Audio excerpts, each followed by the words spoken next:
ಸಹೋದರ ಸಹೋದರಿಯರೇ, ಮೊಬ್ಬಾದ ಜೀವಿತಕ್ಕೆ ಬೆಳಕನ್ನು ನೀಡುವ ಸಮಗ್ರ ಸತ್ಯವೇದ ಅಧ್ಯಯನ ಕಾರ್ಯಕ್ರಮಕ್ಕೆ ಪ್ರೀತಿಯಿಂದ ಸ್ವಾಗತಿಸುತ್ತೇವೆ. ಯೋಹಾನನು ಬರೆದ ಸುವಾರ್ತೆಯ ಅಧ್ಯಯನದಲ್ಲಿ ಇಂದು ನಾವು ಸಮಾರ್ಯ ಸ್ತ್ರೀಯೊಡನೆ ಯೇಸುವಿನ ಸಂಭಾಷಣೆಯ ಮುಂದುವರೆದ ಭಾಗದಲ್ಲಿ ಹೊಲಗಳು ಬೆಳ್ಳಗಾಗಿ ಕೊಯ್ಲಿಗೆ ಬಂದಿವೆ. ಬದಲಾದ ಜೀವಿತದ ಸಾಕ್ಷಿ. ಒಬ್ಬ ಪ್ರಧಾನನು ತನ್ನ ಮನೆಯವನನ್ನು ಕ್ರಿಸ್ತನಿಗೆ ಸಂಪಾದಿಸಿಕೊಂಡನು. ಈ ಆಳವಾದ ನಂಬಿಕೆಯ ಸತ್ಯವನ್ನು ಧ್ಯಾನ ಮಾಡಲಿರುವೆವು. ಆದುದರಿಂದ ಪ್ರಿಯರೇ, ದೇವರ ವಾಕ್ಯವು ನಮ್ಮ ನಂಬಿಕೆಯನ್ನು ಬಲಪಡಿಸಿ ನಡೆಸಲು ಬೇಡಿಕೊಳ್ಳುತ್ತಾ ನಮ್ಮ ಅಧ್ಯಯನವನ್ನು ಪ್ರಾರಂಭಿಸೋಣ. ನಮ್ಮ ರಕ್ಷಕನೂ ಒಡೆಯನೂ ಆಗಿರುವ ಯೇಸು ಕ್ರಿಸ್ತನ ಅತೀ ಮಧುರವಾದ ನಾಮದಲ್ಲಿ ನಿಮ್ಮೆಲ್ಲರನ್ನೂ ಮತ್ತೊಂದಾವರ್ತಿ ಇಂದಿನ ಸತ್ಯವೇದ ಅಧ್ಯಯನ ಕಾರ್ಯಕ್ರಮಕ್ಕೆ ಬಹು ಪ್ರೀತಿಯಿಂದ ಸ್ವಾಗತಿಸುತ್ತೇನೆ. ಕಳೆದ ಕಾರ್ಯಕ್ರಮದಲ್ಲಿ ನಾವು ಯೋಹಾನ ಬರೆದ ಸುವಾರ್ತೆ 4ನೇ ಅಧ್ಯಾಯ 4ನೇ ವಚನದಿಂದ 26ನೇ ವಚನದ ತನಕ ಧ್ಯಾನ ಮಾಡಿಕೊಂಡಿರುತ್ತೇವೆ. ಇಂದು ನಾವು ಯೋಹಾನ ಬರೆದ ಸುವಾರ್ತೆ 4ನೇ ಅಧ್ಯಾಯ 27ನೇ ವಚನದಿಂದ 5ನೇ ಅಧ್ಯಾಯದ 3ನೇ ವಚನದವರೆಗೆ ಧ್ಯಾನ ಮಾಡಿಕೊಳ್ಳೋಣ. ಇಂದಿನ ನಮ್ಮ ಧ್ಯಾನವನ್ನು ಆರಂಭಿಸುವ ಹಾಗೆ ಯೋಹಾನ ಬರೆದ ಸುವಾರ್ತೆ 4ನೇ ಅಧ್ಯಾಯ 27ನೇ ವಚನದಿಂದ 29ನೇ ವಚನಗಳನ್ನು ಓದುವಾಗ ಅಲ್ಲಿ ಹೀಗೆ ನೋಡುತ್ತೇವೆ. ಅಷ್ಟರೊಳಗೆ ಆತನ ಶಿಷ್ಯರು ಬಂದು ಆತನು ಒಬ್ಬ ಹೆಂಗಸಿನ ಸಂಗಡ ಮಾತಾಡುತ್ತಿರುವುದನ್ನು ಕಂಡು ಆಶ್ಚರ್ಯಪಟ್ಟರು. ಆದರೂ ನಿನಗೇನು ಬೇಕು, ಆಕೆಯ ಸಂಗಡ ಯಾಕೆ ಮಾತಾಡುತ್ತೀ ಎಂದು ಒಬ್ಬರೂ ಕೇಳಲಿಲ್ಲ. ಆಗ ಆ ಹೆಂಗಸು ತನ್ನ ಕೊಡವನ್ನು ಅಲ್ಲೇ ಬಿಟ್ಟು ಊರೊಳಕ್ಕೆ ಹೋಗಿ ಜನರಿಗೆ, ಅಲ್ಲಿ ಒಬ್ಬನಿದ್ದಾನೆ, ನಾನು ಇದುವರೆಗೆ ಮಾಡಿದ್ದನ್ನೆಲ್ಲ ನನಗೆ ಹೇಳಿದನು, ಬಂದು ಅವನನ್ನು ನೋಡಿರಿ, ಬರತಕ್ಕ ಕ್ರಿಸ್ತನು ಅವನೇ ಏನೋ ಎಂದು ಹೇಳಲು ಎಂಬುದೇ. ಕರ್ತನಲ್ಲಿ ಪ್ರಿಯ ದೇವಜನರೇ, ಈ ವಾಕ್ಯ ಭಾಗದ ಮೂಲಕ ನಾವು ತಿಳಿದುಕೊಳ್ಳುವುದೇನೆಂದರೆ, ಈಗ ಆ ಸ್ತ್ರೀಯು ಕರ್ತನಾದ ಯೇಸು ಕ್ರಿಸ್ತನ ಮೇಲೆ ನಂಬಿಕೆಯನ್ನಿಟ್ಟವಳಾಗಿದ್ದಳು. ಆದುದರಿಂದ ಇತರರಿಗೂ ಈ ವಿಷಯವನ್ನು ಹೇಳಬೇಕೆಂದು ಆಕೆಯು ಊರೊಳಕ್ಕೆ ನುಗ್ಗಿದಳು. ಮುಂದುವರೆದು ಆಕೆಯು ಊರೊಳಕ್ಕೆ ಹೋಗಿ ಜನರಿಗೆ ಎಂಬುದಾಗಿ ನೋಡುತ್ತೇವೆ. ಇವರು ಪುರುಷರೋ ಸ್ತ್ರೀಯರೋ ಎಂಬುದಾಗಿ ನಮಗೆ ತಿಳಿದಿರುವುದಿಲ್ಲ. ಆದರೆ ಹೇಗೋ ಈಕೆಯು ಸ್ತ್ರೀಯರಿಗಿಂತ ಪುರುಷರ ನಡುವೆ ಜನಪ್ರಿಯಳಾಗಿದ್ದಳು. ಆದುದರಿಂದ ಬಹುಶಃ ಪುರುಷರಿಗೆ ಹೇಳಿರುವ ಸಾಧ್ಯತೆ ಇರುತ್ತದೆ. ಅವರು ಈಕೆಯ ವಿಷಯದಲ್ಲಿ ಇನ್ನೂ ಏನನ್ನು ಹೇಳುತ್ತಾನೆ ಎಂಬುದನ್ನು ಕೇಳಲು ಆಸಕ್ತಿಯಿಂದ ಬಂದಿರಬಹುದು. ಕರ್ತನಲ್ಲಿ ಪ್ರಿಯರೇ, ನಾವು ನಮ್ಮ ಧ್ಯಾನದಲ್ಲಿ ಮುಂದುವರಿದು ಯೋಹಾನ ಬರೆದ ಸುವಾರ್ತೆ 4ನೇ ಅಧ್ಯಾಯ 30ನೇ ವಚನವನ್ನು ಓದುವಾಗ ಅಲ್ಲಿ ಹೀಗೆ ನೋಡುತ್ತೇವೆ. ಆತನ ಬಳಿಗೆ ಬರುವುದಕ್ಕೆ ಊರೊಳಗಿಂದ ಹೊರಟರು ಎಂಬುದಾಗಿ. ನೋಡಿರಿ ಪ್ರಿಯರೇ, ಆ ಜನರು ಆ ಸ್ತ್ರೀಯ ಸಾಕ್ಷಿಯಿಂದಾಗಿ ಆತನನ್ನು ನೋಡಲು ಊರೊಳಗಿಂದ ಹೊರಟು ಬಂದರು. ಅದು ನಾವು ನೋಡಬೇಕಾದ ಬಹು ಪ್ರಾಮುಖ್ಯವಾದ ಸಂಗತಿಯಾಗಿರುತ್ತದೆ. ಆಕೆಯು ಇತರರಿಗೆ ಸಾಕ್ಷಿ ಹೇಳಿರುವ ನಿಜಾಂಶವು ಆಕೆಯ ನಂಬಿಕೆಯ ರುಜುವಾತಾಗಿರುತ್ತದೆ. ಕರ್ತನಲ್ಲಿ ಪ್ರಿಯ ದೇವಜನರೇ, ಈ ವಾಕ್ಯ ಭಾಗದ ಮೂಲಕ ನಾವು ತಿಳಿದುಕೊಳ್ಳುವುದೇನೆಂದರೆ, ಯೇಸು ಕ್ರಿಸ್ತನು ಆ ಸ್ತ್ರೀಯನ್ನು ಸಂಧಿಸುವುದರ ಮೂಲಕ ತಂದೆಯ ಚಿತ್ತವನ್ನು ನೆರವೇರಿಸುವ ಕಾರಣದಿಂದಾಗಿ ಆತನು ಸಮಾರ್ಯದ ಮೂಲಕ ಹಾದು ಹೋದನು ಎಂಬುದೇ.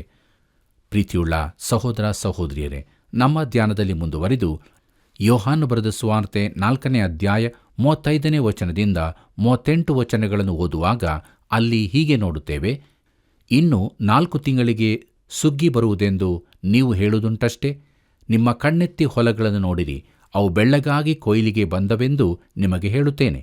ಕೊಯ್ಯುವವನಿಗೆ ಈಗಲೇ ಕೂಲಿ ದೊರೆಯುತ್ತದೆ, ಅವನು ನಿತ್ಯ ಜೀವಕ್ಕೆ ಪ್ರತಿಫಲವನ್ನು ಕೂಡಿಸುತ್ತಾನೆ. ಹೀಗೆ ಬಿತ್ತುವವನಿಗೂ ಕೊಯ್ಯುವವನಿಗೂ ಕೂಡ ಸಂತೋಷವಾಗುವುದು. ಬಿತ್ತುವವನೊಬ್ಬ ಕೊಯ್ಯುವನೊಬ್ಬ ಎಂಬ ಗಾದೆಯಂತೆ ಆಯಿತು. ನೀವು ಕಷ್ಟ ಮಾಡದಂಥ ಬೆಳೆಯನ್ನು ಕೊಯ್ಯುವುದಕ್ಕೆ ನಾನು ನಿಮ್ಮನ್ನು ಕಳುಹಿಸಿದೆನು. ಬೇರೊಬ್ಬರು ಕಷ್ಟ ಮಾಡಿದ್ದಾರೆ, ನೀವು ನಡುವೆ ಅವರ ಕಷ್ಟದಲ್ಲಿ ಸೇರಿದ್ದೀರಿ ಎಂದು ಹೇಳಿದನು ಎಂಬುದೇ. ಕರ್ತನಲ್ಲಿ ಪ್ರಿಯ ದೇವಜನರೇ, ಈ ಘಟನೆಯು ಡಿಸೆಂಬರ್ ತಿಂಗಳಲ್ಲಿ ನಡೆದಿರಬಹುದು ಎಂಬುದನ್ನು ನಾವು ನೆನಪಿನಲ್ಲಿಡಬೇಕು. ಮತ್ತು ಈ ಘಟನೆ ನಡೆದಂಥ ಸ್ಥಳದಲ್ಲಿನ ಸುಗ್ಗಿ ಕಾಲವು ಏಪ್ರಿಲ್ ತಿಂಗಳಲ್ಲಿ ಇರುತ್ತದೆ. ಪ್ರಿಯರೇ, ನಾವು ಜೀವಿಸುತ್ತಿರುವಂಥ ಈ ಯುಗದಲ್ಲಿ ನಮ್ಮ ಕೆಲಸವು ಬಿತ್ತುವುದಾಗಿರುತ್ತದೆ. ನೋಡಿರಿ, ಬಾನುಲಿಯ ಮುಖಾಂತರ ಮತ್ತು ಇನ್ನೂ ಹಲವಾರು ಮಾಧ್ಯಮಗಳ ಮುಖಾಂತರ ನಾವು ದೇವರ ವಾಕ್ಯವನ್ನು ಬಿತ್ತುತ್ತಾ ಇದ್ದೇವೆ. ಅದೇ ರೀತಿಯಲ್ಲಿ ಇಂದು ಅನೇಕ ಸಭೆಗಳು ದೇವರ ವಾಕ್ಯವನ್ನು ಬಿತ್ತುತ್ತಾ ಇದೆ ಮತ್ತು ನಿಜವಾಗಿಯೂ ದೇವರ ವಾಕ್ಯ ಸಿಗುವಂಥ ಸಭೆಗಳಿಗೆ ಜನರು ಹೋಗುತ್ತಾರೆ. ಬಿತ್ತುವನೊಬ್ಬ ಕೊಯ್ಯುವನೊಬ್ಬ ಎಂಬ ಗಾದೆಯಂತೆ ಆಯಿತು. ನಿಜವಾಗಿಯೂ ಇದರಲ್ಲಿ ನಾವು ಸಂತೋಷಿಸುತ್ತೇವೆ. ಪ್ರಿಯರೇ, ನಮ್ಮ ಧ್ಯಾನವನ್ನು ಮುಂದುವರಿಸಿ ಯೋಹಾನ ಬರೆದ ಸುವಾರ್ತೆ 4ನೇ ಅಧ್ಯಾಯ 39ನೇ ವಚನವನ್ನು ಓದುವಾಗ ಇಲ್ಲಿ ಹೀಗೆ ನೋಡುತ್ತೇವೆ. ನಾನು ಮಾಡಿದ್ದನ್ನೆಲ್ಲ ಆತನು ನನಗೆ ಹೇಳಿದ್ದನೆಂಬುದಾಗಿ ಸಾಕ್ಷಿ ಕೊಡುತ್ತಿರುವ ಆ ಹೆಂಗಸಿನ ಮಾತಿನ ಮೇಲೆ ಆ ಊರಿನ ಸಮಾರ್ಯರಲ್ಲಿ ಅನೇಕರು ಆತನನ್ನು ನಂಬುವರಾದರು ಎಂಬುದೇ. ಕರ್ತನಲ್ಲಿ ಪ್ರಿಯ ದೇವಜನರೇ, ಮೊಬ್ಬಾದ ಗತಕಾಲವನ್ನು ಹೊಂದಿದ್ದ ಒಬ್ಬ ಸ್ತ್ರೀಯ ಸಾಕ್ಷಿಯ ಮೂಲಕ ಸಮಾರ್ಯರ ದೊಡ್ಡ ಜನಸಮೂಹವು ಯೇಸು ಕ್ರಿಸ್ತನನ್ನು ನಂಬುವವರಾದರು. ನಮ್ಮ ಧ್ಯಾನದಲ್ಲಿ ಮುಂದುವರಿದು ಯೋಹಾನ ಬರೆದ ಸುವಾರ್ತೆ 4ನೇ ಅಧ್ಯಾಯ 40ನೇ ವಚನದಿಂದ 42ನೇ ವಚನಗಳನ್ನು ಓದುವಾಗ ಅಲ್ಲಿ ಹೀಗೆ ನೋಡುತ್ತೇವೆ. ಆದ್ದರಿಂದ ಆ ಸಮಾರ್ಯರು ಆತನ ಬಳಿಗೆ ಬಂದು, ನೀನು ನಮ್ಮಲ್ಲಿ ಇರಬೇಕೆಂದು ಆತನನ್ನು ಬೇಡಿಕೊಳ್ಳಲು ಆತನು 2 ದಿವಸ ಅವರಲ್ಲೇ ಇದ್ದನು. ಹೆಚ್ಚು ಜನರು ಆತನ ವಾಕ್ಯವನ್ನು ಕೇಳಿ ನಂಬಿ ಆ ಹೆಂಗಸಿಗೆ, ನಾವು ಆತನನ್ನು ನಂಬಿರುವುದು ಇನ್ನೂ ನಿನ್ನ ಮಾತಿನ ಮೇಲೆ ಅಲ್ಲ, ನಾವು ಕಿವಿಯಾರ ಕೇಳಿ ಈತನು ಲೋಕರಕ್ಷಕನೇ ಹೌದೆಂದು ತಿಳುಕೊಂಡಿದ್ದೇವೆ ಎಂದು ಹೇಳಿದರು ಎಂಬುದೇ. ಕರ್ತನಲ್ಲಿ ಪ್ರಿಯ ದೇವಜನರೇ, ಇಲ್ಲಿ ಒಂದು ಅದ್ಭುತಕರವಾದ ಸಂಗತಿಯನ್ನು ನಾವು ನೋಡುತ್ತೇವಲ್ಲವೇ? ಆ ಜನರು ಜೀವಕರ ನೀರಿನ ಬಳಿಗೆ ಬಂದರು ಮತ್ತು ಅದರಿಂದ ಕುಡಿದರು. ಅವರಿಗಿದ್ದಂಥ ಒಂದೇ ಒಂದು ನಿಯಮವೇನೆಂದರೆ ಅವರು ಬಾಯಾರಬೇಕಾಗಿತ್ತು. ನಾವು ಪಾಪಿಗಳಾಗಿದ್ದೇವೆ ಎಂದು ತಿಳಿದುಕೊಳ್ಳುವವರೆಗೂ ನಾವು ಬಾಯಾರುವುದಿಲ್ಲ. ಎಲೈ ಬಾಯಾರಿದ ಸಕಲ ಜನರೇ, ನೀರಿನ ಬಳಿಗೆ ಬನ್ನಿರಿ ಎಂಬುದಾಗಿ ಪ್ರವಾದಿಯಾದ ಯೆಶಾಯನು ಕೂಗಿಕೊಂಡನು. ಅದನ್ನು ಯೆಶಾಯನ ಪ್ರವಾದನೆ ಗ್ರಂಥ 55ನೇ ಅಧ್ಯಾಯ 1ನೇ ವಚನದಲ್ಲಿ ನೋಡಬಹುದು. ನಮ್ಮ ಕರ್ತನಾದ ಯೇಸು ಕ್ರಿಸ್ತನು ಅದೇ ಆಮಂತ್ರಣವನ್ನು ಯೋಹಾನ ಬರೆದ ಸುವಾರ್ತೆ 7ನೇ ಅಧ್ಯಾಯ 37ನೇ ವಚನದಲ್ಲಿ ನೀಡಿದನು. ಅಲ್ಲಿ ನಾವು ಹೀಗೆ ನೋಡುತ್ತೇವೆ. ಆ ಜಾತ್ರೆಯ ಮಹಾದಿವಸವಾದ ಕಡೇ ದಿನದಲ್ಲಿ ಯೇಸು ನಿಂತುಕೊಂಡು, ಯಾವನಿಗಾದರೂ ನೀರಡಿಕೆಯಾಗಿದ್ದರೆ ಅವನು ನನ್ನ ಬಳಿಗೆ ಬಂದು ಕುಡಿಯಲಿ ಎಂಬುದೇ. ಜೀವಕರ ನೀರು ಯಾವ ಮನುಷ್ಯನಿಗಾದರೂ ಇರುತ್ತದೆ. ಆದರೆ ಒಂದೇ ಒಂದು ನಿಯಮದ ಅವಶ್ಯಕತೆ ಇದೆ. ಅದು ಯಾವುದೆಂದರೆ ನಾವು ಬಾಯಾರಬೇಕಾಗಿದೆ. ಅನೇಕ ಸಮಾರ್ಯರು ಆತನ ಬಳಿಗೆ ಬಂದರು ಮತ್ತು ಅವರೆಲ್ಲರೂ ಕುಡಿದರು. ಕರ್ತನಲ್ಲಿ ಪ್ರಿಯ ದೇವಜನರೇ, ಯಾವ ರೀತಿಯಲ್ಲಿ ಆ ಸ್ತ್ರೀಯ ಸಾಕ್ಷಿಯ ಮೂಲಕ ಅನೇಕರು ಕ್ರಿಸ್ತನ ಬಳಿಗೆ ಬಂದರೋ, ಇಂದು ಸಹ ಮತ್ತೊಬ್ಬರ ಪ್ರಭಾವದ ಮೂಲಕ ಅನೇಕ ಜನರು ಕ್ರಿಸ್ತನನ್ನು ತಿಳಿದುಕೊಳ್ಳುವುದಕ್ಕಾಗಿ ನಡೆಸಲ್ಪಡುತ್ತಿರುವರು. ವಾಸ್ತವಿಕವಾಗಿ ನೋಡುವಾಗ ಇತರ ಜೀವಿತಗಳ ಮೇಲೆ ಪ್ರಭಾವ ಬೀರಿರುವ ಒಂದು ಜೀವಿತ ಮತ್ತೊಂದು ವ್ಯಕ್ತಿತ್ವದ ಮೇಲೆ ಪರಿಣಾಮ ಬೀರಿರುವ ಒಂದು ವ್ಯಕ್ತಿತ್ವ ಅನೇಕ ಸಾರಿ ಕ್ರಿಸ್ತನ ಕಡೆಗೆ ನಡೆಸುವಂಥವುಗಳಾಗಿರುತ್ತವೆ. ಕೆಲವು ಯವನಸ್ಥರು ಗಮನಾರ್ಹವಾದ ಹೆತ್ತವರನ್ನು ಹೊಂದಿರುತ್ತಾರೆ ಮತ್ತು ಅಂಥವರ ಹೆತ್ತವರ ಪ್ರಭಾವದಿಂದ ಆ ಯವನಸ್ಥರು ಕ್ರಿಸ್ತನ ಬಳಿಗೆ ಬರಬಹುದು. ಅವರು ತಾವಾಗಿಯೇ ಕ್ರಿಸ್ತನೊಂದಿಗೆ ಯಾವ ಸಂಪರ್ಕವನ್ನು ಹೊಂದಿರದೆ ಕೇವಲ ತಮ್ಮ ತಂದೆ ತಾಯಿಗಳ ಬೆಳಕಿನಲ್ಲಿ ಜೀವಿಸಿರುತ್ತಾರೆ. ನಂತರ ತಮ್ಮ ತಂದೆ ತಾಯಿಗಳ ಪ್ರಭಾವ ಇಲ್ಲದೆ ಹೋಗುವಾಗ ಅವರು ಎಡವಿ ಬೀಳುವವರಾಗಿರುತ್ತಾರೆ. ಇದನ್ನು ಇಂದಿನ ದಿನಗಳಲ್ಲಿ ಅನೇಕ ಕಡೆಗಳಲ್ಲಿ ನಾವು ನೋಡಬಹುದು. ಆದ್ದರಿಂದ ಕ್ರಿಸ್ತನಿಗಾಗಿ ಮತ್ತೊಬ್ಬರ ಮೇಲೆ ನಮ್ಮ ಪ್ರಭಾವವನ್ನು ಅಭ್ಯಾಸಿಸುವುದು ಅದ್ಭುತಕರವಾದ ಸಂಗತಿಯಾಗಿರುತ್ತದೆ. ಆದರೆ ಅದು ಅಲ್ಲಿಗೆ ನಿಂತು ಹೋಗಬಾರದು. ಆ ವ್ಯಕ್ತಿಯು ಕ್ರಿಸ್ತನೊಂದಿಗೆ ವೈಯಕ್ತಿಕ ಸಂಬಂಧದೊಂದಿಗೆ ಮುಂದುವರೆದಿದ್ದಾನೆ ಎಂಬುದನ್ನು ಖಚಿತಪಡಿಸಿಕೊಳ್ಳಬೇಕು. ನಮ್ಮ ವಾಕ್ಯ ಭಾಗದಲ್ಲಿ ಸಮಾರ್ಯರು ಆ ಹೆಂಗಸಿಗೆ ಹೇಳಿದಂಥ ಮಾತು ಹೀಗಿರುತ್ತದೆ. ನಾವು ಆತನನ್ನು ನಂಬಿರುವುದು ಇನ್ನೂ ನಿನ್ನ ಮಾತಿನ ಮೇಲೆ ಅಲ್ಲ, ನಾವು ಕಿವಿಯಾರೆ ಕೇಳಿ ಈತನು ಲೋಕರಕ್ಷಕನೇ ಹೌದೆಂದು ತಿಳುಕೊಂಡಿದ್ದೇವೆ ಎಂಬುದೇ. ಪ್ರಿಯ ದೇವಜನರೇ, ಈಗ ನಮ್ಮ ಧ್ಯಾನದಲ್ಲಿ ಮುಂದುವರೆದು ಮತ್ತೊಂದು ಭಾಗಕ್ಕೆ ನಾವು ಹೋಗೋಣ. ಯೇಸು ಕ್ರಿಸ್ತನು ಕಪೆರ್ನೌಮಿನಲ್ಲಿ ಒಬ್ಬ ಪ್ರಧಾನನ ಮಗನನ್ನು ಮಾತಿನಿಂದಲೇ ಸ್ವಸ್ಥ ಮಾಡಿದನು ಎಂಬುದನ್ನು ಈ ಭಾಗದಲ್ಲಿ ನಾವು ನೋಡಲಿದ್ದೇವೆ. ನಮ್ಮ ಧ್ಯಾನದಲ್ಲಿ ಮುಂದುವರೆದು ಯೋಹಾನ ಬರೆದ ಸುವಾರ್ತೆ 4ನೇ ಅಧ್ಯಾಯ 43ನೇ ವಚನದಿಂದ 46ನೇ ವಚನಗಳನ್ನು ಓದುವಾಗ ಅಲ್ಲಿ ಹೀಗೆ ನೋಡುತ್ತೇವೆ. 2 ದಿವಸಗಳಾದ ಮೇಲೆ ಆತನು ಅಲ್ಲಿಂದ ಹೊರಟು ಗಲಿಲಾಯಕ್ಕೆ ಹೋದನು. ಯಾಕಂದರೆ ಪ್ರವಾದಿಗೆ ಸ್ವದೇಶದಲ್ಲಿ ಮರ್ಯಾದೆ ಇಲ್ಲವೆಂದು ಯೇಸು ತಾನೇ ಹೇಳಿದನು. ಗಲಿಲಾಯದವರು ತಾವು ಯೆರೂಸಲೇಮಿನ ಜಾತ್ರೆಗೆ ಹೋಗಿ ಆತನು ಅಲ್ಲಿ ಮಾಡಿದನ್ನೆಲ್ಲ ನೋಡಿದ್ದರಿಂದ ಆತನು ಗಲಿಲಾಯಕ್ಕೆ ಬಂದಾಗ ಆತನನ್ನು ಆದರದಿಂದ ಅಂಗೀಕರಿಸಿದರು. ಹೀಗಿರಲಾಗಿ ಯೇಸು ತಾನು ನೀರನ್ನು ದ್ರಾಕ್ಷಾರಸವಾಗಿ ಮಾಡಿದ ಗಲಿಲಾಯದ ಕಾನಾ ಊರಿಗೆ ಮತ್ತೊಮ್ಮೆ ಬಂದನು. ಅಲ್ಲಿದ್ದಾಗ ಅರಮನೆಯ ಒಬ್ಬ ಪ್ರಧಾನನ ಮಗನು ಕಪೆರ್ನೌಮಿನಲ್ಲಿ ಅಸ್ವಸ್ಥನಾಗಿದ್ದನು ಎಂಬುದೇ. ಕರ್ತನಲ್ಲಿ ಪ್ರಿಯ ದೇವಜನರೇ, ಈ ವಾಕ್ಯ ಭಾಗವನ್ನು ನಾವು ಓದುವಾಗ ಯೋಹಾನನು ಪುನಃ ನಮಗೆ ಭೂಗೋಳವನ್ನು ಕೊಡುತ್ತಿರುವುದನ್ನು ನಾವು ಗಮನಿಸಬಹುದು. ಯೇಸು ಕ್ರಿಸ್ತನು ಸಮಾರ್ಯವನ್ನು ಬಿಟ್ಟು ಗಲಿಲಾಯದೊಳಕ್ಕೆ ಹೋಗುತ್ತಾನೆ ಮತ್ತು ಗಲಿಲಾಯದವರು ಆತನ ಮೇಲೆ ನಂಬಿಕೆ ಇಟ್ಟರು. ಯಾಕೆಂದರೆ ಅವರು ಯೆರೂಸಲೇಮಿನ ಜಾತ್ರೆಯಲ್ಲಿ ಆತನು ಮಾಡಿದ್ದೆಲ್ಲವನ್ನೂ ನೋಡಿದ್ದರು. ನಂತರ ಆತನು ನಿರ್ದಿಷ್ಟವಾಗಿ ಗಲಿಲಾಯದ ಕಾನಾ ಊರಿಗೆ ಹೋದನು. ಯಾಕೆಂದರೆ ಒಬ್ಬ ಪ್ರಧಾನನ ಮಗನು ಕಪೆರ್ನೌಮಿನಲ್ಲಿ ಅಸ್ವಸ್ಥನಾಗಿದ್ದನು. ನಮ್ಮ ಧ್ಯಾನವನ್ನು ಮುಂದುವರಿಸಿ ಯೋಹಾನ ಬರೆದ ಸುವಾರ್ತೆ 4ನೇ ಅಧ್ಯಾಯ 47ನೇ ವಚನವನ್ನು ಓದುವಾಗ ಅಲ್ಲಿ ಹೀಗೆ ನೋಡುತ್ತೇವೆ. ಯೇಸು ಯೂದಾಯದಿಂದ ಗಲಿಲಾಯಕ್ಕೆ ಬಂದ ಸುದ್ದಿಯನ್ನು ಆ ಪ್ರಧಾನನು ಕೇಳಿದಾಗ ತನ್ನ ಮಗನು ಸಾಯುವ ಹಾಗಿದ್ದರಿಂದ ಯೇಸುವಿನ ಬಳಿಗೆ ಹೋಗಿ, ನೀನು ಬಂದು ನನ್ನ ಮಗನನ್ನು ಸ್ವಸ್ಥ ಮಾಡಬೇಕೆಂದು ಬೇಡಿಕೊಂಡನು ಎಂಬುದೇ. ಕರ್ತನಲ್ಲಿ ಪ್ರಿಯ ದೇವಜನರೇ, ಈ ವಾಕ್ಯ ಭಾಗದಲ್ಲಿ ಒಬ್ಬ ತಂದೆಯು ತನ್ನ ಮಗನ ಪರವಾಗಿ ನಂಬಿಕೆ ವ್ಯಕ್ತಪಡಿಸಿರುವುದನ್ನು ನಾವು ನೋಡುತ್ತೇವೆ. ಇದು ಈಗಾಗಲೇ ನಾವು ಮಾತಾಡಿದಂಥ ಒಂದು ಸಂಗತಿಯನ್ನು ನಿದರ್ಶಿಸುತ್ತದೆ. ಅಂದರೆ ಯೇಸು ಕ್ರಿಸ್ತನೊಂದಿಗೆ ನಮ್ಮ ಮಕ್ಕಳು ವೈಯಕ್ತಿಕ ಸಂಪರ್ಕವನ್ನು ಹೊಂದಿರಬೇಕು ಎಂಬುದನ್ನು ನಾವು ಖಚಿತಪಡಿಸಿಕೊಳ್ಳಬೇಕು. ಕರ್ತನಲ್ಲಿ ಪ್ರಿಯರೇ, ನಮ್ಮ ಧ್ಯಾನವನ್ನು ಮುಂದುವರಿಸಿ ಯೋಹಾನ ಬರೆದ ಸುವಾರ್ತೆ 4ನೇ ಅಧ್ಯಾಯ 48ನೇ ವಚನದಿಂದ 50 ವಚನಗಳನ್ನು ಓದುವಾಗ ಅಲ್ಲಿ ಹೀಗೆ ನೋಡುತ್ತೇವೆ. ಯೇಸು ಅವನಿಗೆ, ನೀವು ಸೂಚಕ ಕಾರ್ಯಗಳನ್ನು ಅದ್ಭುತ ಕಾರ್ಯಗಳನ್ನು ನೋಡದಿದ್ದರೆ ನಂಬುವುದೇ ಇಲ್ಲವೆಂದು ಹೇಳಿದನು. ಆ ಪ್ರಧಾನನು, ಸ್ವಾಮಿ, ನನ್ನ ಮಗನು ಸಾಯುವುದಕ್ಕೆ ಮುಂಚೆ ನೀನು ಬರಬೇಕು ಅನ್ನಲು ಯೇಸು ಅವನಿಗೆ, ನಿನ್ನ ಮಗನು ಬದುಕುತ್ತಾನೆ, ಹೋಗು ಎಂದು ಉತ್ತರ ಕೊಟ್ಟನು. ಆ ಗೃಹಸ್ಥನು ಯೇಸು ತನಗೆ ಹೇಳಿದ ಮಾತನ್ನು ನಂಬಿ ಹೊರಟು ಹೋದನು ಎಂಬುದೇ. ಕರ್ತನಲ್ಲಿ ಪ್ರಿಯ ದೇವಜನರೇ, ಈ ವಾಕ್ಯ ಭಾಗದಲ್ಲಿ ನಾವು ನೋಡುವುದೇನೆಂದರೆ, ಆ ಪ್ರಧಾನನು ತಾನು ಸೂಚಕ ಕಾರ್ಯಗಳನ್ನು ಅದ್ಭುತ ಕಾರ್ಯಗಳನ್ನು ನೋಡುವವನಲ್ಲ ಎನ್ನುವ ರೀತಿಯಲ್ಲಿ ಆ ಸಮ್ಮತಿಯನ್ನು ಸೂಚಿಸಿದನು. ಅವನಿಗೆ ತನ್ನ ಮಗನು ಬೇಕಾಗಿದ್ದನು ಎಂಬುದೇ. ಅದುವೇ ಅವನಿಗೆ ಬಹು ಮುಖ್ಯವಾದದ್ದಾಗಿತ್ತು. ಯೇಸು ಕ್ರಿಸ್ತನು ಆ ಪ್ರಧಾನನ ನಂಬಿಕೆಗೆ ಪ್ರತಿಕ್ರಿಯಿಸಿ ಅವನ ಮಗನನ್ನು ಗುಣಪಡಿಸಿದನು. ಅದು ಅದ್ಭುತಕರವಾದ ಸಂಗತಿಯಾಗಿದೆ. ಪ್ರಿಯ ದೇವಜನರೇ, ಆದರೆ ಹೇಗೋ ದುಃಖಕರವಾದ ಸಂಗತಿ ಏನೆಂದರೆ, ಆ ಪ್ರಧಾನನು ತನ್ನ ಮಗನನ್ನು ಕ್ರಿಸ್ತನ ಸನ್ನಿಧಾನಕ್ಕೆ ತರಲೇ ಇಲ್ಲ. ಅದು ಮತ್ತಷ್ಟು ಮುಖ್ಯವಾದದ್ದಾಗಿತ್ತು. ಒಂದು ವೇಳೆ ತನ್ನ ಮಗನು ಗುಣ ಹೊಂದಿದ ನಂತರ ಅವನನ್ನು ಕ್ರಿಸ್ತನ ಬಳಿಗೆ ಕರೆಕೊಂಡು ಬಂದಿರಬಹುದೆಂದು ನಾವು ನಿರೀಕ್ಷಿಸೋಣ. ಸಮಾರ್ಯದ ಸ್ತ್ರೀಯು ತಾನು ದುರ್ನಡತೆಯವಳು, ಕೆಟ್ಟ ಹೆಂಗಸು ಆಗಿದ್ದರೂ ಅನೇಕ ಜನರನ್ನು ಕರ್ತನಾದ ಯೇಸು ಕ್ರಿಸ್ತನಿಗೆ ಮುಖಾಮುಖಿಯಾಗಿ ತಂದಳು.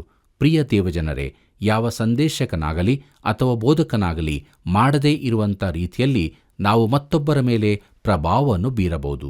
ಒಂದು ವೇಳೆ ನಮ್ಮನ್ನು ಬಿಟ್ಟರೆ ಅಂಥ ವ್ಯಕ್ತಿಯನ್ನು ಬೇರೆ ಯಾರೂ ತಲುಪಲಿಕ್ಕಾಗದೇ ಇರಬಹುದು. ಆ ವ್ಯಕ್ತಿಯ ಮೇಲೆ ನಮ್ಮ ಪ್ರಭಾವ ಇರಬಹುದು. ಆ ವ್ಯಕ್ತಿಯನ್ನು ನಾವು ಕ್ರಿಸ್ತನಿಗೆ ಮುಖಾಮುಖಿಯಾಗಿ ತರುವೆವು ಎಂಬುದರ ವಿಷಯದಲ್ಲಿ ಖಚಿತವಾಗಿರಬೇಕು. ನಮ್ಮ ಧ್ಯಾನವನ್ನು ಮುಂದುವರಿಸಿ ಯೋಹಾನ ಬರೆದ ಸುವಾರ್ತೆ 4ನೇ ಅಧ್ಯಾಯ 51 ಮತ್ತು 52ನೇ ವಚನಗಳನ್ನು ಓದುವಾಗ ಅಲ್ಲಿ ಹೀಗೆ ನೋಡುತ್ತೇವೆ. ಅವನು ಇನ್ನೂ ಗಟ್ಟಾ ಇಳಿದು ಹೋಗುತ್ತಿರುವಲ್ಲಿ ಅವನ ಆಳುಗಳು ಅವನೆದುರಿಗೆ ಬಂದು, ನಿನ್ನ ಮಗನು ಬದುಕಿಕೊಂಡನು ಅಂದರು. ಎಷ್ಟು ಗಂಟೆಗೆ ಅವನಿಗೆ ರೋಗವು ಇಳಿತರವಾಯಿತೆಂದು ಅವನು ಅವರನ್ನು ಕೇಳಿದಾಗ ಅವರು, ನಿನ್ನೆ ಮಧ್ಯಾಹ್ನದ 1 ಗಂಟೆಗೆ ಜ್ವರವು ಅವನನ್ನು ಬಿಟ್ಟಿತು ಅಂದರು ಎಂಬುದೇ. ಕರ್ತನಲ್ಲಿ ಪ್ರಿಯರೇ, ಈ ವಾಕ್ಯ ಭಾಗದಲ್ಲಿ ಪುನಃ ನಾವು ಸಮಯದ ವಿಷಯವಾಗಿ ನೋಡುವುದಾದರೆ, ರೋಮನ್ನರ ಸಮಯ ಎಣಿಕೆಯ ಪ್ರಕಾರ ಇದು ಒಂದು ವೇಳೆ ಸಾಯಂಕಾಲ 7 ಗಂಟೆಯಾಗಿರಬಹುದು. ಆದರೆ ಯಹೂದ್ಯರ ಪ್ರಕಾರ ಇದು ಮಧ್ಯಾಹ್ನದ 1 ಗಂಟೆಯಾಗಿರುತ್ತದೆ. ನಮ್ಮ ಧ್ಯಾನದಲ್ಲಿ ಮುಂದುವರೆದು ಯೋಹಾನ ಬರೆದ ಸುವಾರ್ತೆ 4ನೇ ಅಧ್ಯಾಯ 53 ಮತ್ತು 54ನೇ ವಚನಗಳನ್ನು ಓದುವಾಗ ಅಲ್ಲಿ ಹೀಗೆ ನೋಡುತ್ತೇವೆ. ಆಗ ನಿನ್ನ ಮಗನು ಬದುಕುತ್ತಾನೆಂದು ಯೇಸು ತನಗೆ ಹೇಳಿದ ತಾಸಿನಲ್ಲಿಯೇ ಅದಾಯಿತೆಂದು ತಂದೆಯು ತಿಳಿದುಕೊಂಡದರಿಂದ ಅವನು ಅವನ ಮನೆಯವರೆಲ್ಲರೂ ಆತನನ್ನು ನಂಬಿದರು. ಯೇಸು ಯೂದಾಯದಿಂದ ಗಲಿಲಾಯಕ್ಕೆ ಬಂದ ಮೇಲೆ ಈ 2ನೇ ಸೂಚಕಾರ್ಯವನ್ನು ಮಾಡಿದನು ಎಂಬುದೇ. ಕರ್ತನಲ್ಲಿ ಪ್ರಿಯ ದೇವಜನರೇ, ಪ್ರಧಾನನು ತನ್ನ ಮನೆಯವರೆಲ್ಲರನ್ನು ಕ್ರಿಸ್ತನಿಗಾಗಿ ಸಾಧಿಸಿಕೊಂಡನು. ಅವರಲ್ಲಿ ಪ್ರತಿಯೊಬ್ಬನೂ ತಮ್ಮ ವೈಯಕ್ತಿಕ ನಂಬಿಕೆಯನ್ನು ಪ್ರಯೋಗಿಸಬೇಕಾಗಿರುತ್ತದೆ. ಆದರೆ ಈ ಮನುಷ್ಯನು ಅವರನ್ನು ಸಾಧಿಸಿಕೊಂಡನು ಮತ್ತು ಕ್ರಿಸ್ತನಿಗಾಗಿ ತನ್ನ ಪ್ರಭಾವವನ್ನು ಪ್ರಯೋಗಿಸುವನಾದನು. ಪ್ರಿಯರೇ, ಇದು ಯೇಸು ಕ್ರಿಸ್ತನು ಮಾಡಿದ ಎರಡನೆಯ ಸೂಚಕ ಕಾರ್ಯವೆಂದು ಹೇಳುತ್ತಾ ಈ 4ನೇ ಅಧ್ಯಾಯವು ಮುಕ್ತಾಯಗೊಳ್ಳುತ್ತದೆ. ನಮ್ಮ ಧ್ಯಾನವನ್ನು ಮುಂದುವರಿಸಿ 5ನೇ ಅಧ್ಯಾಯದ ಕಡೆಗೆ ನಮ್ಮ ಗಮನವನ್ನು ಹರಿಸೋಣ. ಈ ಅಧ್ಯಾಯದ ಮುಖ್ಯ ಪ್ರಸ್ತಾಪವು ಯೇಸು ಕ್ರಿಸ್ತನು ಬೆಥೆಸ್ದಾ ಕೊಳದ ಬಳಿಯಲ್ಲಿ ಒಬ್ಬ ಮನುಷ್ಯನನ್ನು ಸ್ವಸ್ಥ ಮಾಡಿದ್ದು 3ನೇ ಕಾರ್ಯ ಎಂಬುದಾಗಿರುತ್ತದೆ. ಕರ್ತನಲ್ಲಿ ಪ್ರಿಯ ದೇವಜನರೇ, ಈ 5ನೇ ಅಧ್ಯಾಯವು ಯೇಸು ಕ್ರಿಸ್ತನು ಬೆಥೆಸ್ದಾ ಕೊಳದ ಬಳಿಯಲ್ಲಿ ಒಬ್ಬ ಶಕ್ತಿಹೀನ ಮನುಷ್ಯನನ್ನು ಸ್ವಸ್ಥ ಮಾಡಿದರ ಅದ್ಭುತವಾದ ಘಟನೆಗೆ ನಮ್ಮನ್ನು ತರುತ್ತದೆ. ನಿಜವಾಗಿಯೂ ಒಂದು ರೀತಿಯಲ್ಲಿ ನೋಡುವುದಾದರೆ ಈ ಸೂಚಕ ಕಾರ್ಯವು ಕ್ರಿಸ್ತನ ಸೇವೆಯಲ್ಲಿ ಒಂದು ಬದಲಾವಣೆಯನ್ನು ತರುವಂಥ ಸಂದರ್ಭವಾಗಿರುತ್ತದೆ. ನೋಡಿರಿ, ಈ ಸೂಚಕ ಕಾರ್ಯವು ದ್ವೇಷದ ರಕ್ತಸ್ರಾವಗಳನ್ನು ಆತನ ಮಾರ್ಗದಲ್ಲಿ ಹಾಕಿತು.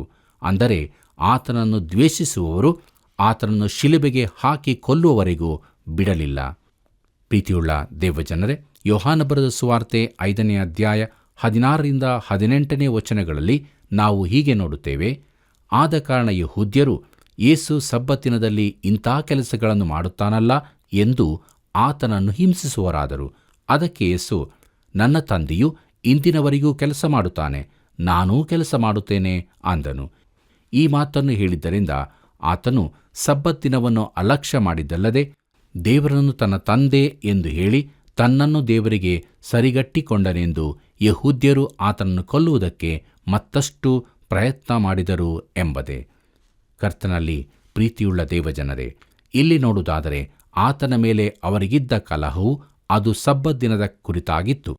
ಆತನು ಸಬ್ಬತ್ ದಿನದಲ್ಲಿ ಮಾಡಿದ ಕಾರ್ಯಕ್ಕಾಗಿ ಅವರು ಆತನನ್ನು ಎಂದಿಗೂ ಕ್ಷಮಿಸುವವರಾಗಿರಲಿಲ್ಲ. ಮಾರ್ಕನ ಬರೆದ ಸುವಾರ್ತೆ 2ನೇ ಅಧ್ಯಾಯ 27ನೇ ವಚನದಲ್ಲಿ ಸಬ್ಬತ್ ದಿನವು ಮನುಷ್ಯರಿಗೋಸ್ಕರ ಉಂಟಾಯಿತೇ ಹೊರತು ಮನುಷ್ಯರು ಸಬ್ಬತ್ ದಿನಗೋಸ್ಕರ ಉಂಟಾಗಲಿಲ್ಲ ಎಂಬುದಾಗಿ ಹೇಳಿದ್ದಕ್ಕೆ ಅವರು ಆತನನ್ನು ಹಾಗೆ ಮಾಡುವರಾದರು. ನಮ್ಮ ಕರ್ತನಾದ ಯೇಸು ಕ್ರಿಸ್ತನು ಇಲ್ಲಿ ಮಾಡಿದ ಸೂಚಕ ಕಾರ್ಯವು ಅವರ ಹೃದಯಗಳಲ್ಲಿ ಕೊಲೆಯನ್ನು ನಿಜವಾಗಿಯೂ ಹಾಕಿತು. ಅವರು ಆತನನ್ನು ಸಬ್ಬತ್ ದಿನಕ್ಕಾಗಿಯೂ ಮತ್ತು ಆತನು ತನ್ನನ್ನು ದೇವರೊಂದಿಗೆ ಸರಿಸಮಾನ ಮಾಡಿಕೊಂಡದಕ್ಕಾಗಿಯೂ ಹಾಗೆ ಮಾಡಿದರು. ಪ್ರಿಯರೇ, ತನ್ನನ್ನು ದೇವರೊಂದಿಗೆ ಸರಿಗಟ್ಟಿಗೊಂಡನು ಎಂಬುದು ದೈವತ್ವಕ್ಕೆ ಸ್ಪಷ್ಟವಾದ ಘೋಷಣೆಯಾಗಿರುತ್ತದೆ. ಕರ್ತನಲ್ಲಿ ನನ್ನ ಪ್ರಿಯ ದೇವಜನರೇ, ಈಗ ನಾವು ಈ ಅಧ್ಯಾಯದ ಆರಂಭಕ್ಕೆ ಹೋಗೋಣ. ಇದು ಯೆಹೂದ್ಯರ ಒಂದು ಹಬ್ಬದೊಂದಿಗೆ ಅಥವಾ ಜಾತ್ರೆಯೊಂದಿಗೆ ಆರಂಭಗೊಳ್ಳುತ್ತದೆ. ಈಗ ನಮ್ಮ ಮುಂದೆ ಇರುವ ಪ್ರಶ್ನೆ ಏನೆಂದರೆ, ಈ ಹಬ್ಬ ಯಾವುದಾಗಿತ್ತು ಎಂಬುದಾಗಿ. ಬಹುಶಃ ಇದು ಪಸ್ಕ ಹಬ್ಬದ ಜಾತ್ರೆಯಾಗಿದ್ದಿರಬಹುದು. ಯೆಹೂದ್ಯರಿಗೆ 3 ಶ್ರೇಷ್ಠವಾದ ಹಬ್ಬಗಳು ಅಥವಾ ಜಾತ್ರೆಗಳು ಇರುತ್ತದೆ. ಧರ್ಮೋಪದೇಶಕಾಂಡ 16ನೇ ಅಧ್ಯಾಯ 16ನೇ ವಚನದಲ್ಲಿ ಹೀಗೆ ನೋಡುತ್ತೇವೆ. ಉಳಿಯಿಲ್ಲದ ರೊಟ್ಟಿಗಳ ಜಾತ್ರೆಯಲ್ಲಿಯೂ, ಪಂಚಾಶತಮ ದಿನದ ಜಾತ್ರೆಯಲ್ಲಿಯೂ, ಪರ್ಣಶಾಲೆಗಳ ಜಾತ್ರೆಯಲ್ಲಿಯೂ, ಅಂತೂ ವರ್ಷಕ್ಕೆ 3 ಆವರ್ತಿ ನಿಮ್ಮಲ್ಲಿರುವ ಗಂಡಸರೆಲ್ಲರೂ ನಿಮ್ಮ ದೇವರಾದ ಯೆಹೋವನ ಸನ್ನಿಧಿಯಲ್ಲಿ ಆತನು ಆದುಕೊಳ್ಳುವ ಸ್ಥಳದಲ್ಲಿ ಕಾಣಿಸಿಕೊಳ್ಳಬೇಕು ಎಂಬುದೇ. ಪ್ರಿಯರೇ, ಯೋಹಾನನು ಬರೆದ ಸುವಾರ್ತೆ 2ನೇ ಅಧ್ಯಾಯದಲ್ಲಿ ಪಸ್ಕ ಹಬ್ಬವನ್ನು, 7ನೇ ಅಧ್ಯಾಯದಲ್ಲಿ ಪರ್ಣಶಾಲೆಗಳ ಹಬ್ಬವನ್ನು ನಾವು ನೋಡುವುದರಿಂದ ಅನೇಕರು ಈ ಅಧ್ಯಾಯದಲ್ಲಿ ಕಂಡುಬರುವ ಜಾತ್ರೆಯನ್ನು ಪಂಚಾಶತಮ ಜಾತ್ರೆ ಎಂಬುದಾಗಿ ಊಹಿಸಿಕೊಳ್ಳುತ್ತಾರೆ. ಹೇಗೋ ಅದು ನಿಜವಾಗಿಯೂ ಮುಖ್ಯವಾಗಿರುವುದಿಲ್ಲವಾದುದರಿಂದ ಅದನ್ನು ಇಲ್ಲಿ ಕೊಟ್ಟಿರುವುದಿಲ್ಲ. ಆದರೆ ಇದು ಬಹುಶಃ ಪುನಃ ಪಸ್ಕ ಹಬ್ಬದ ಜಾತ್ರೆಯಾಗಿರಬಹುದೆಂದು ನಾನು ಅಂದುಕೊಳ್ಳುತ್ತೇನೆ. ಪ್ರೀತಿಯುಳ್ಳ ಸಹೋದರ ಸಹೋದರಿಯರೇ, ನಮ್ಮ ಇಂದಿನ ಧ್ಯಾನವನ್ನು ಮುಕ್ತಾಯಗೊಳಿಸುವ ಹಾಗೆ ಯೋಹಾನ ಬರೆದ ಸುವಾರ್ತೆ 5ನೇ ಅಧ್ಯಾಯ ಮೊದಲಿನ 3 ವಚನಗಳನ್ನು ಓದುವಾಗ ಅಲ್ಲಿ ಹೀಗೆ ನೋಡುತ್ತೇವೆ. ಇದಾದ ಮೇಲೆ ಯೆಹೂದ್ಯರದೊಂದು ಜಾತ್ರೆ ಬಂದದರಿಂದ ಯೇಸು ಯೆರೂಸಲೇಮಿಗೆ ಹೋದನು. ಯೆರೂಸಲೇಮಿನ ಕುರಿ ಅಗಸೆ ಬಾಗಿಲಿನ ಹತ್ತರದಲ್ಲಿ ಒಂದು ಕೊಳವಿದೆ. ಇದಕ್ಕೆ ಇಬ್ರಿಯ ಮಾತಿನಲ್ಲಿ ಬೆಥೆಸ್ದಾ ಎಂದು ಹೆಸರು. ಅಲ್ಲಿ 5 ಮಂಟಪಗಳಿವೆ. ಇವುಗಳಲ್ಲಿ ಬಹು ಮಂದಿ ರೋಗಿಗಳು, ಕುರುಡರು, ಕುಂಟರು, ಮೈ ಒಣಗಿದವರು ಬಿದ್ದುಕೊಂಡಿರುವರು ಎಂಬುದೇ. ಕರ್ತನಲ್ಲಿ ಪ್ರಿಯ ದೇವಜನರೇ, ಈ ವಾಕ್ಯ ಭಾಗದಲ್ಲಿ ನಾವು ನೋಡುತ್ತಿರುವಂಥ ಈ ಸ್ಥಳವು ನಿಜವಾಗಿಯೂ ಕುರಿ ಅಗಸೆ ಬಾಗಲಾಗಿತ್ತೇ ಹೊರತು ಮಾರುಕಟ್ಟೆ ಆಗಿರಲಿಲ್ಲ. ಮತ್ತು ಇಲ್ಲಿ ಆ ಕೊಳವಿತ್ತು. ಆ ಕೊಳದ ಹೆಸರು ಬೆಥೆಸ್ದಾ ಎಂಬುದಾಗಿ ಇತ್ತು. ಅದರ ಅರ್ಥ ಒಲಿವ ಹಣ್ಣುಗಳ ಮನೆ ಅಥವಾ ದಯೆಯ ಮನೆ ಎಂಬುದಾಗಿ ಇರುತ್ತದೆ. ಅಲ್ಲಿ 5 ಮಂಟಪಗಳಿದ್ದವು ಮತ್ತು ಅವುಗಳಲ್ಲಿ ಬಹುಮಂದಿ ರೋಗಿಗಳು, ಕುರುಡರು, ಕುಂಟರು, ಮೈ ಒಣಗಿದವರು ಬಿದ್ದುಕೊಂಡಿದ್ದರು ಎಂಬುದಾಗಿ ಸತ್ಯವೇದ ಹೇಳುತ್ತದೆ. ಇಂಥ ಅನೇಕ ಮಂದಿ ರೋಗಿಗಳಲ್ಲಿ ಒಬ್ಬನನ್ನು ಸಂಧಿಸಲು ನಮ್ಮ ಕರ್ತನಾದ ಯೇಸು ಕ್ರಿಸ್ತನು ಬಂದನು.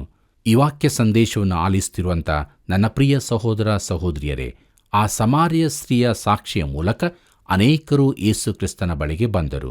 ನೋಡಿರಿ, ಯಾವ ಸಂದೇಶಕನಾಗಲಿ ಅಥವಾ ಬೋಧಕನಾಗಲಿ ಮಾಡದೆ ಇರುವಂಥ ರೀತಿಯಲ್ಲಿ ನಾವು ಮತ್ತೊಬ್ಬರ ಮೇಲೆ ಪ್ರಭಾವವನ್ನು ಬೀರಬಹುದು. ಯೇಸು ಕ್ರಿಸ್ತನಿಗಾಗಿ ಮತ್ತೊಬ್ಬರ ಮೇಲೆ ನಮ್ಮ ಪ್ರಭಾವವನ್ನು ಅಭ್ಯಾಸಿಸುವುದು ಅದ್ಭುತಕರವಾದ ಸಂಗತಿಯಾಗಿರುತ್ತದೆ. ಹೌದು ಪ್ರಿಯರೇ, ನಾವು ನಮ್ಮ ಪ್ರಿಯರಿಗೆ ಸಾಕ್ಷಿಗಳಾಗಿರಬೇಕು ಮತ್ತು ಕ್ರಿಸ್ತನಲ್ಲಿ ನಾವು ಜೀವಿಸುವ ನಂಬಿಕೆಯನ್ನು ಇಟ್ಟಿದ್ದೇವೆ ಹಾಗೂ ಅದು ಕಾರ್ಯನಿರ್ವಹಿಸುತ್ತದೆ ಎಂಬುದನ್ನು ನಮ್ಮ ಸ್ವಂತ ಜೀವಿತಗಳಲ್ಲಿ ನಾವು ಪ್ರಕಟಿಸಬೇಕು. ಆದ್ದರಿಂದ ಪ್ರಿಯರೇ, ನಾವು ನಮ್ಮ ದೇಹ ಆತ್ಮದಲ್ಲಿ ದೇವರ ಪ್ರಭಾವವನ್ನು ಪ್ರಕಾಶಪಡಿಸುತ್ತಾ ಅನೇಕರನ್ನು ಕರ್ತನ ಬಳಿಗೆ ನಡೆಸೋಣ. ಹಾಗಾಗುವಂತೆ ತಂದೆಯಾದ ದೇವರು ನಮ್ಮೆಲ್ಲರಿಗೂ ತನ್ನ ಕೃಪೆಯನ್ನು ಅನುಗ್ರಹಿಸಲಿ. ಆಮೆನ್. ಪ್ರಿಯರೇ, ಜೀವಜಲದ ಬುಗ್ಗೆಯಾಗಿದ್ದ ಯೇಸುವಿನ ಜೀವಜಲವನ್ನು ಪಡೆದುಕೊಂಡು ನಂಬಿಕೆಯ ಮೂಲಕ ರಕ್ಷಿಸಲ್ಪಟ್ಟ ಸಮಾರ್ಯದ ಸ್ತ್ರೀಯು ಊರಿನವರೆಲ್ಲರನ್ನೂ ಆತನ ಬಳಿಗೆ ನಡೆಸಿ ಸಾಕ್ಷಿಯಾದಳು. ಎಂಥ ಅದ್ಭುತವಲ್ಲವೇ?